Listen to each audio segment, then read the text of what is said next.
Quando assim em prece minha alma cresce aos olhos de Jesus. Quanta luz, quando em oração a voz do Mestre fala aos nossos corações. Quanta luz descendo sobre nós, quanta luz, quanta luz. Bom dia, bom dia. Tô com o rostinho de inchado, né? Agora que eu tô vendo que meu rosto tá um pouquinho inchado. 35 semanas já. Deixa eu botar aqui mais pertinho. Pra não ficar a voz muito afastada. Bom dia. Mais um dia de Evangelho no Lar, do Lar Espírita Casa, Lar Espírita Casa do Samaritano. Nós gostaríamos de agradecer a presença de todos nós, encarnados e desencarnados, né, nos comprometermos com o trabalho junto à espiritualidade amiga. Agradecer a oportunidade de estarmos todos juntos no dia de hoje, né, por enfrentarmos essa jornada em companhias tão envolvidas, tão engajadas no nosso trabalho. No nosso trabalho enquanto humanidade, no nosso trabalho enquanto seres coletivos nesse espaço. Eu estou um tiquinho cansada, mas não é cansaço. É da gestação mesmo, né? Já estou com 35, fui para 36 semanas, já está pertinho. E eu estou em crise alérgica, então estou um pouquinho chata. Estou até feia, porque eu não pude passar nem uma maquiagemzinha para cobrir o inchaço. Eu não estou inchada da gravidez, é da alergia mesmo. Que não posso tomar, grávida não pode tomar antialérgico. Então eu gostaria novamente, né, que a gente começasse fazendo a nossa prece inicial, porque a prece, como a gente sempre conversa, é a oportunidade que a gente tem de abrir o canal de comunicação, o bebê tá mexendo, de abrir o canal de comunicação, de permitir que a espiritualidade possa atuar nos nossos corações. Porque quando a gente faz orações, e essas orações elas são instáveis, intangíveis, elas não são compreensíveis, o que a gente já traz são energias de igual teor.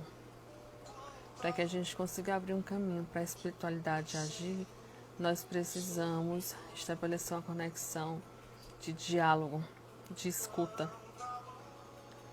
Então, vamos fechar os nossos olhos, elevar o nosso pensamento a Deus, a espiritualidade amiga, às deusas, a todos os espíritos de luz que estão conosco em todos os momentos das nossas vidas, aos encarnados e desencarnados, a todos nós que em corrente oramos e pedimos, Senhor, para que seja feita a Tua vontade, uma vez que é nossa responsabilidade atuar nela. Agradecer pelas nossas cobranças, elas não serem proporcionais às nossas dívidas. Agradecer por essa benéfice que o Senhor sempre nos dá. Agradecer pela balança do Senhor, que sempre mede as boas ações com maior peso do que as ações ruins ou os nossos deslizes. Sede indulgente para conosco, nos ensina a ser indulgente para com o outro. Nos ensina, Senhor, a sermos indulgentes para conosco mesmo. Né? Nós precisamos do nosso perdão, nós precisamos trabalhar as nossas próprias culpas. Ensina-nos, Senhor, a fortalecermos, a nos mantermos no caminho da prática do bem, como única alternativa ao enfrentamento do mal. Assim seja. Então, novamente, estamos aqui. Deixa eu desligar a musiquinha que vocês não estão ouvindo, mas eu estou. Chama Quanta Luz. É uma música que eu gosto muito.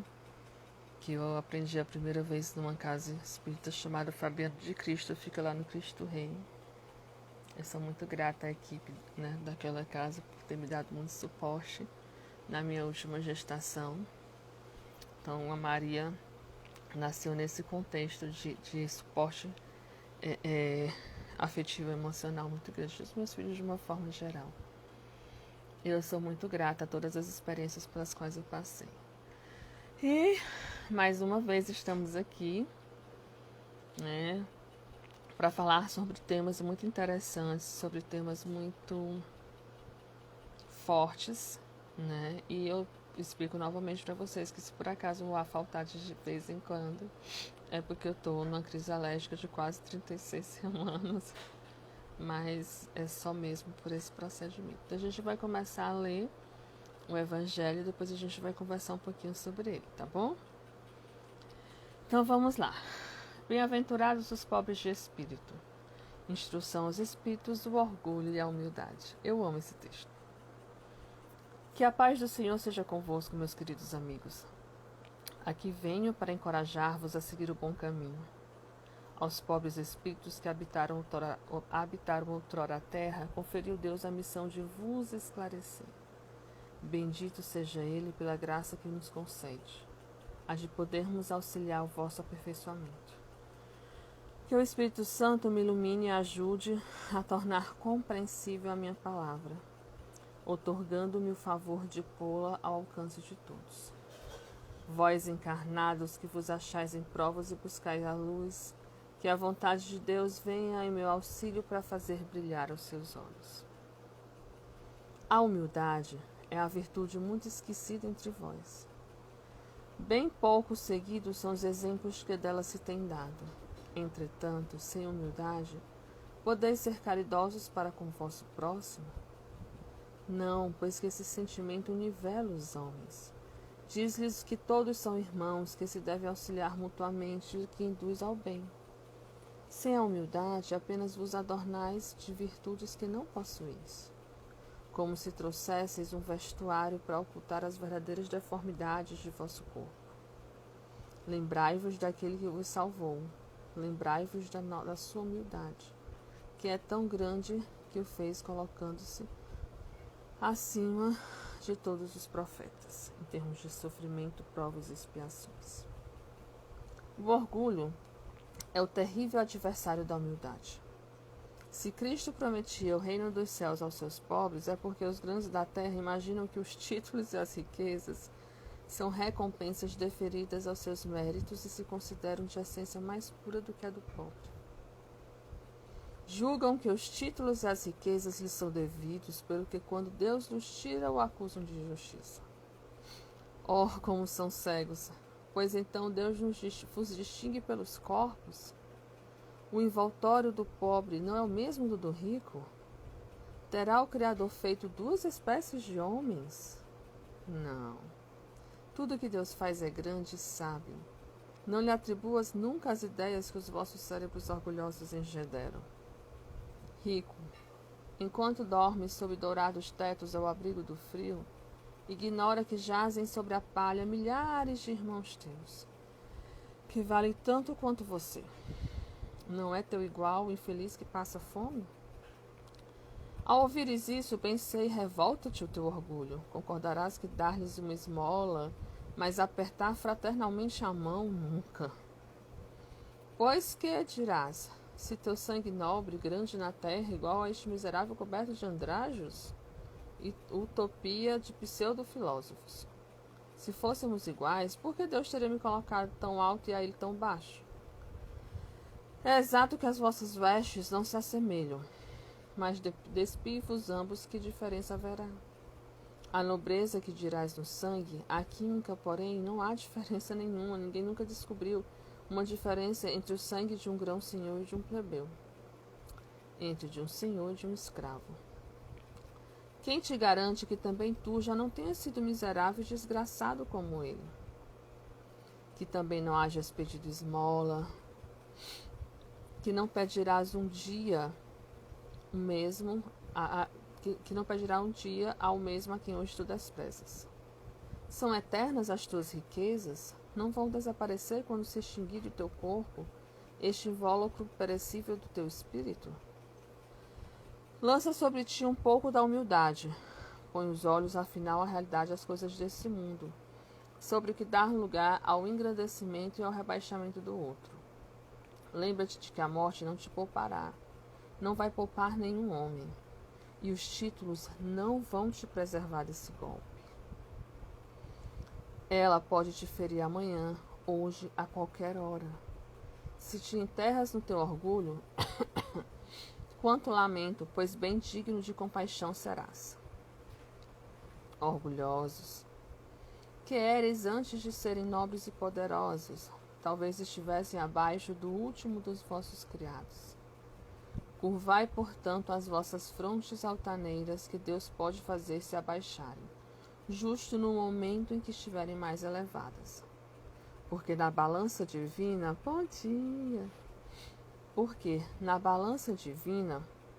são iguais todos os homens. Só as virtudes os distinguem aos olhos de Deus. São as mesmas essências todos os espíritos e formados de igual massa todos os corpos. Em nada os modificam os títulos dos vossos nomes. Eles permanecerão no túmulo e de modo algum vão contribuir para que gozeis a aventura dos eleitos. A caridade e a humildade é que têm os reais títulos de nobreza. Pobre criatura, és mãe, teu filho sofre, sente frio, tem fome, e tu vais curvada no peso da cruz humilhar-te para conseguir um pedaço de pão. Inclino-me para ti, porque é nobre e santa aos meus olhos. Espere e ora, a felicidade não é deste mundo. Aos pobres e oprimidos que nele confiam, Deus concede o reino dos céus. Tu, donzela, pobre criança lançada ao trabalho, às privações, aos tristes pensamentos, por que choras? Dirigi a Deus piedoso e sereno teu olhar, Ele dá o alimento aos passarinhos. Tem-lhe confiança, Ele não te abandonará. O ruído das festas, dos prazeres do mundo, faz abater no teu coração um desejar de adornar de flores, e teus cabelos querem se misturar com os venturosos da terra. Dizes de ti para contigo que essas mulheres que veio passar, despreocupadas e risonhas, também poderia ser rica como elas. Cala-te. Porque se tu soubesses quantas dores e quantas lágrimas se ocultam por baixo desses vestidos, quantos soluços abafados pelos sons dessas orquestras, preferiria teu humilde pobreza. Conserva-te pura nos olhos de Deus, se não queres que o teu anjo guardião pro seio volte, cobrindo o semblante com brancas asas, deixando-te os seus remorsos. Como vós, todos vós que dos homens sofreis injustiças, sede indulgentes para com a falta dos vossos irmãos, ponderando que também vós não vos achais isentos de vossas culpas. É a caridade, é a humildade. Se sofreis calúnias, abaixai a cabeça sob esta prova. Que importam as calúnias do mundo, se é puro o vosso proceder? Deus há de compensar, suporta com coragem as humilhações. Sê humilde e reconhece que somente Deus é grande e poderoso. Será necessário que Deus volte, que Cristo volte à terra uma segunda vez, para ensinar aos homens essas leis que eles já sabem, eles já conhecem. Terá que de novo expulsar do templo os vendedores que compuscam a sua casa, casa que seria unicamente de oração? E quem sabe, homens, se não negaríeis novamente como outrora fizeram? Chamaram ele de blasfemador, porque ele abateu o orgulho dos fariseus. É bem possível que o fizestes perlustrar novamente no caminho do Gólgota. Quando Moisés subiu o monte Sinai para receber os mandamentos, o povo de Israel ficou entregue a si mesmo e simplesmente abandonou Deus. Homens e mulheres deram o ouro e as joias que possuíram para que se construísse um ídolo que começaram a adorar. Vós, homens civilizados, também os imitais. O Cristo vos legou uma doutrina, deu o exemplo de todas as virtudes necessárias e vocês abandonaram. Concorrendo para isso com as vossas paixões, fizeste um Deus do vosso jeito. Para uns terrível e sanguinário, para outros totalmente alheio aos interesses do mundo. O Deus que fabricastes ainda é um bezerro de ouro que se adapta aos teus gostos e às tuas ideias. É a hora de despertar, meus irmãos, meus amigos. Que a voz dos Espíritos ecoe nos vossos corações. Sede generosos e caridosos sem ostentar. Fazei o bem com a humildade. Que cada um proceda, pouco a pouco, à demolição dos altares que todos ergueram ao orgulho. Numa única palavra, sede verdadeiros cristãos e tereis realmente o reino de verdade. Não continueis a duvidar da bondade de Deus quando ela vos dá tantas provas. Vimos preparar os caminhos para que as profecias se cumpram. Quando o Senhor vos der as manifestações mais retumbantes da vossa clemência, que o enviado celeste já vos encontre formando uma grande família, ou seja, todos nós unidos em Cristo. Que os vossos corações estejam mansos e humildes, sejam dignos de ouvir a palavra divina que ele trouxe. Que o eleito somente se depare com um caminho de palmas que tenha disposto por aqui, voltando-se sempre ao amor, ao bem, à caridade e à fraternidade. Então o vosso mundo se tornará um paraíso terrestre, mas se permanecerdes insensíveis a essas vozes, dos espíritos que foram enviados para depurar e renovar a vossa sociedade, rica da ciência, mas tão pobre de sentimentos, não vos restará senão chorar pela vossa sorte. Mas não, assim não será. Voltai para Deus, voltai para vosso Pai, e todos nós que houverdes contribuídos para o cumprimento da sua verdade, da sua vontade, estaremos juntos em graças, agradecendo a inesgotável bondade e glorificando todos os séculos e séculos de dores, sofrimentos e dificuldades enfrentadas em prol desse momento de amor e devoção. Nossa, Nádia, esse trecho é enorme. Ele é enorme. Só que ele é tão importante que quando eu estava pensando, eu falei assim, não, a gente tem que ler ele todo. Não tem como não ler, porque é um texto que fala exatamente, que descreve exatamente todas as nossas grandes dificuldades. Eu tenho um costume, a gente sabe que aqui a gente tem alguns pilares, né? Quais são os nossos pilares? A primeira frase que a gente sempre trabalha é vença o mal com o bem. A segunda frase que a gente trabalha é sempre a questão da oração, né? A prece, a oração é o caminho para alcançarmos o estado de boas vibrações, de harmonização energética. E o terceiro, que a gente sempre bate muito, que eu faço questão de ficar batendo toda hora, é justamente essa questão do orgulho e da humildade. É esse comportamento de nós sempre nos acharmos melhores e superiores do que as outras pessoas. O meu erro é menor do que o erro do outro. Isso é sempre uma fala. A gente sempre fala, mas eu só faço isso, o fulano faz aquilo. Quem determinou que o erro do fulano é mais sério do que o seu erro? Ou pior, quem determinou que o seu erro é menos grave do que o erro do fulano? Quem determinou que você pode avaliar e culpar o erro do outro e você pode deixar passar batido o seu erro? Quem foi que disse que você tem direito de errar ainda e o outro não tem mais esse direito de errar? Muitas coisas que são, aos olhos dos homens, não chegam a ser sequer infrações, aos olhos de Deus são punições gravíssimas, são erros gravíssimos, são crimes gravíssimos. Por exemplo, falar do outro, aumentar a sua dor e contra a indulgência é um erro gravíssimo. Mas aqui a fofoca é algo absolutamente aceitável.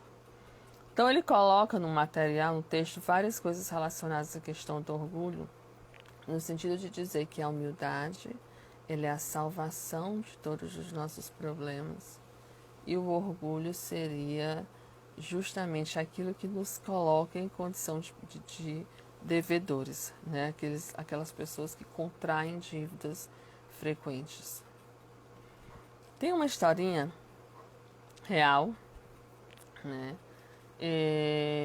Eu sempre converso com os meus filhos aqui em casa e a gente sempre fala muito sobre a questão financeira, sobre a questão de gastos. Eles acompanham todos os gastos, monitoramento, porque eu faço questão que eles cresçam num mundo em que eles entendam as realidades e a importância de tornar o mundo um local melhor para todas as pessoas. E aí, recentemente, eles passaram por algumas experiências e nessas experiências eles ficaram muito sob controle dessa questão financeira. Ter dinheiro, quem era rico, quem não era rico. E aí, eu comecei a pontuar com eles essa questão de, vamos lá, fomos na internet e começamos a pesquisar a população mundial, quanto essa população mundial tinha disponível para sobrevivência, quantos por cento da população mundial passava fome, vimos imagens de crianças nessas condições. E aí, depois a gente foi para outra parte, né? Vimos casas muito bem adornadas, mansões, aqui as mansões de fulano, ciclano, beltrano tem quantos quartos, quantas piscinas, não sei o quê. Chegamos aqui em Teresina, chegamos o tema, né? Começamos a avaliar as coisas aqui, bairros e tal. Depois que a gente pegou muita informação, aí pois vamos lá. Quantas pessoas a gente conhece que já desencarnaram? Aí eles começaram, vovó fulana, não sei o que, fulano e tal. Tá bom, vamos lá. Onde vocês acham que eles estão vivendo agora?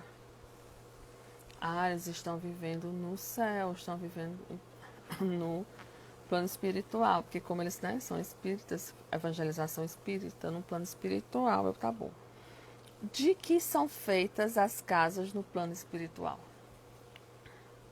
Aí eles ficaram parados assim. Aí vocês não lembram de que são feitas, já faz, né, mais de anos sem evangelização direta. Vocês não lembram de que são feitas as casas no plano espiritual? Pois vamos lá. Aí fomos retomar o conteúdo de energia, fomos retomar o conteúdo de construção de perispírito, de fluido universal, toda essa construção que a gente trabalha. Aí a gente foi ver alguns trechos de vídeos no YouTube Nosso Lar, né? As Mães de Chico, vários vídeos que falam sobre essas partes. E aí a gente chegou à conclusão, retomamos a informação, porque na verdade eles tinham essa informação, de que o plano espiritual, enquanto o nosso plano de origem, nossa casa materna, lá as casas elas não são construídas de tijolos de madeira de cimento. Elas são construídas do processo fluídico elaborado por nós enquanto desencarnados, que, né, planejamos, que construímos essas casas com o nosso fluido universal a partir da nossa habilidade de manuseá-las. E também falei um pouquinho, inclusive, sobre a parte do Violetas na Janela, né? Que as violetas são plasmadas, né, pela família e colocadas lá, iguais às violetas que ela tinha, que a Patrícia tinha aqui. Não sei se vocês conhecem todos os livros, as referências que eu estou falando, me perdoe. E aí, depois a gente fazer toda essa análise, aí eu perguntei para eles, sim, o que adianta uma casa enorme? O que adianta tanto luxo, tanto dinheiro, tanto poder, se quando a gente desencarna e volta para a nossa vida de verdade, nós não tivermos condição de mantermos as nossas casas espirituais? a nossa energia estiver tão desequilibrada pela posse do ouro, que a gente não tenha feito nada de bom para os nossos irmãos, que o dinheiro que a gente juntou trabalhando, ao invés de ser colocado a serviço da nossa comunidade, a serviço do próximo, a serviço de toda a nossa população, a nossa inteligência para estudar e descobrir a cura do vírus, e descobrir a cura das doenças, e descobrir como orientar um irmão enfermo, como explicar, como trabalhar a questão comportamental. Porque no meu caso sou, né, uma profissional comportamental. Então, assim, a gente fez muitas discussões. Até eles entenderem que essa questão de falar, né, que eles estavam tendo contato com pessoas assim, de falar, é porque a minha casa ali é maravilhosa, porque eu estou construindo uma mansão, porque vai ter um quarto para cada criança, que isso era ilusão. Que isso é uma forma de esconder doenças do coração. Que isso é uma forma de se isolar da responsabilidade que é você arregaçar as mangas em serviço do próximo, né? Principalmente agora enquanto mãe, né? Na verdade, enquanto mãe não, já sou mãe faz tempo. Meu mais velho tem 12 anos. Na verdade, os meus mais velhos já têm 20 e pouco, né? São os meus primos que eu ajudei a criar, que eu considero os meus mais velhos de coração. Mas o meu mais velho biológico já tem 12 anos. E eu sempre tive muito isso na minha cabeça, esse negócio de bolsa de maternidade, de roupa não sei o que, de decoração. Isso nunca foi uma coisa que fez parte do meu convívio. Não porque eu seja melhor do que os outros de forma nenhuma, mas porque as minhas experiências de vida me levaram a esse entendimento. Oh, sua boba. Eu tento ser mulher, porque o juízo da gente é tirado demais, Maria. Mas o que eu tô falando é assim, quando é muito difícil pra gente desprender de ver uma roupinha bem bonitinha, morta de linda, e você não querer isso para aquela criança, sabe? É muito difícil para as mães não quererem um quarto todo arrumado, todo bonitinho. E aí isso me lembra a um episódio que eu presenciei com meu esposo no supermercado. Tinha um casal e tinha uma criança que tinha mais ou menos uns 5, 6 anos. E essa criança estava chorando por algum motivo, e essa mãe virou para ela e xingou tanto ela e falou tanta coisa, não sei o que, pai e tal, que eu fiquei assim, né? Quem me conhece sabe que eu tenho que sair de perto, porque se eu ficar perto é pior. E aí, eu conversando com ele, falando assim, a gente precisa crescer muito, nós precisamos evoluir muito, porque a gente não consegue perceber a diferença que existe entre as pequenas coisas e as grandes coisas. Pra gente, ou a diferença que não existe, pra gente as pequenas coisas elas podem, as grandes coisas não podem. Pra nós, o que eu faço pode, o que o outro faz não pode. E esse é o primeiro aprendizado que a gente deve ter quando a gente fala sobre orgulho e humildade. Nós não somos mais especiais. Não é porque a gente está aqui conversando, por exemplo, com vocês do Evangelho, que nós conhecemos mais, muito pelo contrário. Eu já expliquei isso em outras lives, a gente já conversou. Os trabalhadores são os maiores devedores. Né? O trabalho, quanto mais pesado, quanto mais impactante, quanto exige mais da gente, mais dívidas nós temos, e a gente precisa entender isso. Não é porque eu tenho dinheiro para comprar, não é porque eu tenho status para impor, não é, isso é tudo ilusão. Isso não existe.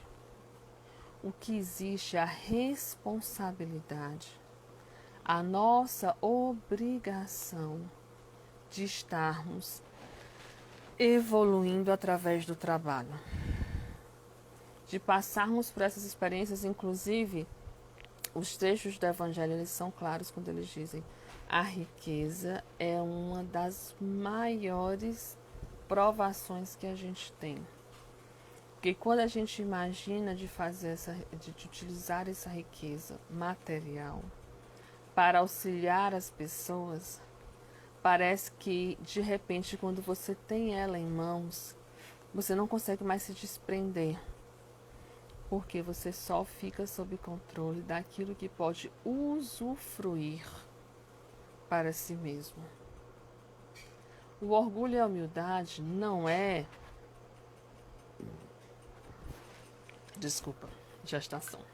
O orgulho e a humildade não é um problema dos grandes do planeta Terra, né? Dos grandes materialistas. O orgulho e a humildade é um problema que a gente constrói nas nossas pequenas ações todos os dias.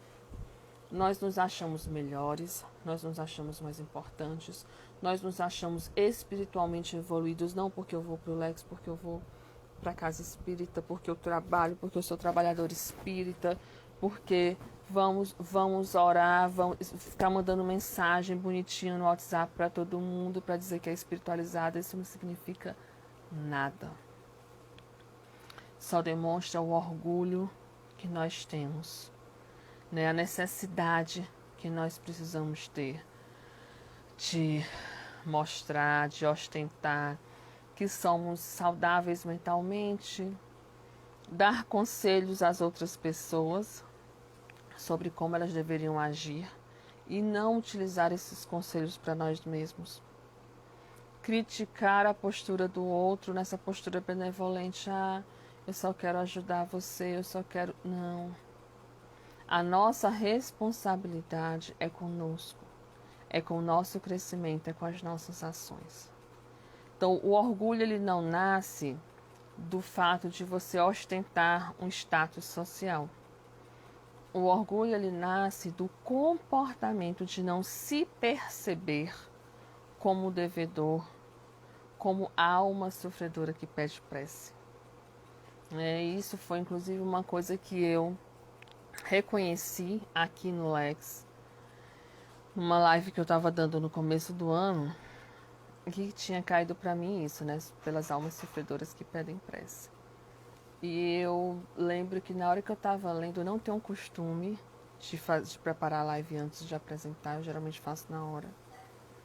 E aí na hora que eu abri para ler, na mesma hora bateu fundo, eu pensei, meu Deus do céu, nós todos somos almas sofredoras que pedem prece. Todos nós. Todos os dias, né? Inclusive eu até brinquei no meme mês passado que eu colocava assim, eu quero ver o que vai acontecer quando eu morrer, se vocês vão continuar precisando de mim. E aí eu refletindo sobre essa fala de uma conversa que eu estava tendo com os meninos, e aí eu pensei, vão continuar mandando recado dizendo, mãe, torce pela gente daí de cima. Paz, desse jeito como você acha que é paz, você não vai ter, porque vai ter sempre alguém pedindo para você interceder junto a Deus em favor dele. Então nós temos esse costume, esse comportamento diário de nos orgulharmos dos bens materiais que possuímos, de almejarmos esses bens materiais, de desejarmos esses bens materiais como salvação para as nossas necessidades, quando na verdade a luta realmente é contra a nossa capacidade de odiar. A luta é pela transformação moral e a nossa capacidade de amar. A luta é alcançar os nossos objetivos espirituais no sentido de não termos preguiça, de não termos cansaço, quando for para construir uma realidade diferente que favoreça o outro. A luta é em apertar a mão daquele para quem a gente dá a esmola, sabendo que ele é nosso irmão e não porque a gente está fazendo um favor para ele. A luta é entender que tudo isso aqui é ilusão. O mal há de vir, mas ai daquele pelo qual o mal venha. A luta é na gente construir... Ah, Nádia, mas quer dizer que a gente não vai se importar com o local que a gente mora? Não é isso. Você deve e pode trabalhar e utilizar o fruto do seu trabalho para o benefício da sua família. O que você não deve e não pode é achar que é melhor do que os outros porque conseguiu isso. Que os outros são preguiçosos porque não conseguem. Que a sua responsabilidade é só com a sua casa e não com a casa do outro. Que o que importa nessa vida é juntar bens materiais e viver uma vida confortável, porque essa vida ela acaba. Ela não é real. É fugir das experiências que são necessárias para a nossa evolução moral, dos enfrentamentos, dos embates, né, espirituais que devem nos guiar para que a gente possa construir relações mais favoráveis e mais duradouras. Então, assim, o tema de combate ao orgulho e de planejamento, né, da humildade, de construção dessa humildade, de reconhecimento, de vivência dessa humildade, ele passa por esse cerne. Inclusive, ele fala aqui, enquanto dormes, né, num espaço absolutamente confortável, existem milhões de pessoas que não passam por isso. O que é que isso faz no teu coração? Que fala isso traz para o teu coração? O que é que você sente? E muitos de nós que almejamos estarmos nesses grandes salões, não sabemos o que se passa dentro do coração dessas pessoas. As experiências que elas têm passado podem ser milhões de vezes piores do que as experiências que nós acreditamos que são ruins para nós mesmos. Então, gente, para finalizar o tema, o que eu trago, né, da minha experiência de vida é a nossa responsabilização em pararmos de dar valor a bens materiais em detrimento dos bens morais. Ah, não, Nádia, mas eu acho os bens morais muito importantes. Falar e fazer. Não é a sua fala que mostra como você pensa ou como é que é o seu coração. É o seu fazer. Né? Tem pessoas, meu cunhado dizia, já falecido, que tem pessoas que têm uma nuvenzinha negra na cabeça. Que é aquela pessoa que ela tem sempre uma fala negativa, ela tem sempre uma crítica, ela tem sempre um olhar de zomba, ela tem sempre um comentário desconfortável, desagradável e que ela nunca elogia. Aí ele dizia que existiam pessoas assim, que quando chegavam perto de você, parecia que elas traziam uma nuvenzinha para falar coisas ruins. Aí eu brincava com ele, eu falei, pois então afasta a nuvem. Finge que não está acontecendo e emana a sua própria energia. Então, para começar, a gente poderia começar com esse exercício, né? O de parar de pensar que nós somos melhores. O de parar de pensar que o nosso sofrimento é maior do que o sofrimento do outro. O de reconhecer todas as benéficos que Deus colocou nas nossas vidas. De dar valor às pessoas que estão próximas. De parar de criticar a vida dessas pessoas. De fazer de exemplo a sua própria vida. Você não acha tão bonito, tão importante? Pois comece. Comece a demonstrar o amor, o carinho, a atenção verdadeiros, sem críticas, sem culpabilizações, sem achar que o seu modo de fazer é melhor que o modo de fazer do outro. A avaliação da consciência ela precisa começar na nossa prática. Nós não viemos a esse mundo modificar ninguém.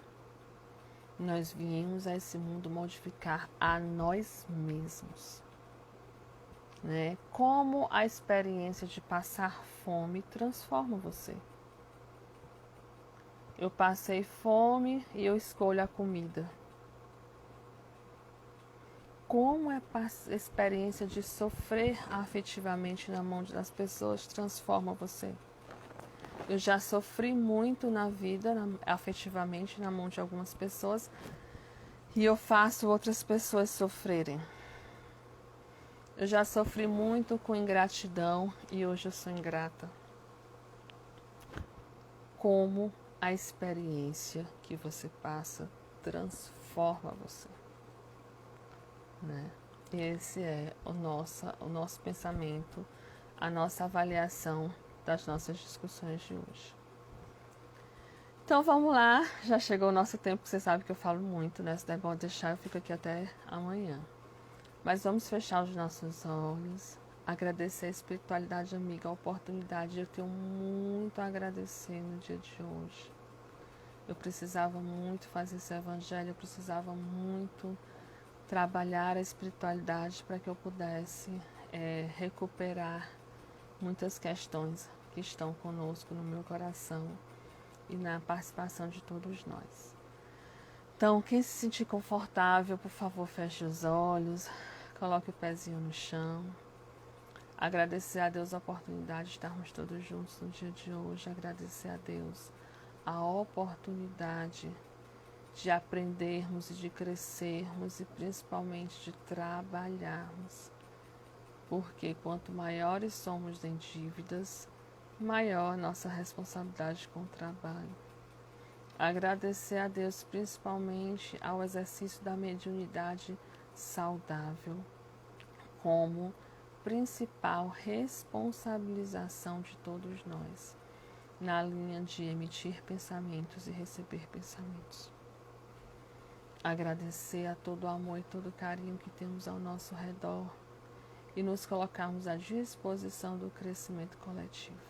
Assim seja. Então, muito obrigada, agradecer a todo mundo, né? Chegou o nosso horário. E na próxima estaremos aqui mais uma vez conversando um pouco sobre o Evangelho. Todos aqueles, bom dia, todas as vezes, gente, que nós tivermos algum problema, alguma dificuldade, sempre joguemos para o nosso guia espiritual. Nunca esqueça isso, eu esqueci de falar isso de novo.